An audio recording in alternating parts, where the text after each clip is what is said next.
Hello. First tonight, the controversial scheme which could see hospital patients recovering in a stranger's spare room. The plans are being considered by the Health Trust in Southend. They haven't been approved, but the idea is to get potential carers to provide a room in their private home. Patients would then move in as part of their recovery out of hospital. Some people believe the idea is innovative, others say it's preposterous. The details now from our health reporter Simon Dedman. Brilliant or bonkers? The blue sky thinking that was to be pioneered in Southend was seen as more of the latter. But now the hospital has backed away from plans to trial a pilot project where patients medically fit for discharge could recover in someone else's home. People who could not recover at home alone or get help from family could be found a care room. A night's stay would cost the NHS around £100, whereas a hospital bed costs around £400. Hosts would be vetted and then would have their spare room transformed into a care room. There'd be a security card system or a keypad for people to get into the patient's room and a camera monitoring who is coming in and out. And also to make sure the patient is getting fed 3 times a day in a room that is of hotel quality with a TV and an iPad on hand so they can talk to medical professionals, ask for medication and also for light entertainment. The latest figures show there are 310 patients in hospital beds across the East who medically do not need to be there. Colchester opened a special unit for delayed discharge patients. The goal, to get them into care outside of hospital. Care rooms were supposed to help too. The idea was that it wasn't just, you could just go out and stay in someone's house, you've never met them and there's no medical care. The idea was this was pre-planned.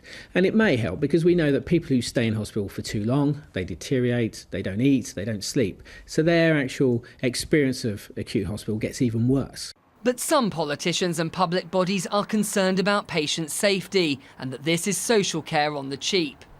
I think our main concerns are safeguarding issues regarding the patients, their safety and their well-being, and also for the carers, potentially letting people into their homes that they don't know who they are or any of their history. Really, it's underfunding, as I say, time and time again, that we think is the problem here.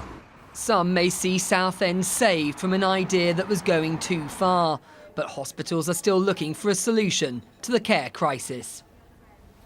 Simon's here. What does the government say about this? Well, the Department of Health has said this is a locally organised pilot, but not national policy, and that to suggest this is social care on the cheap is strictly untrue. And the reason why they're saying that is because yesterday when this story came out, Labour MPs were dubbing it Care BNB, a slight dig at this being like a website Airbnb where you can sort of go and stay in people's homes and have bed and breakfast. And Labour's Shadow Health Minister had said that the scheme was a sticking plaster for the social care crisis in hospitals. So is that it? Is that the end of the idea now? Well, of course, this is a start-up company, Care Rooms, which has been started up by people who work in the NHS. In fact, the main man works in the A&E department of Princess Alexandra Hospital in Harlow. Now, they say that they're still preparing and developing this pilot, and they are going to try and see if they can find somewhere to do it. Now, Southend Hospital changed its statement today. They say that they're effectively backing away from it because of all the coverage that it's had over the last 24 hours.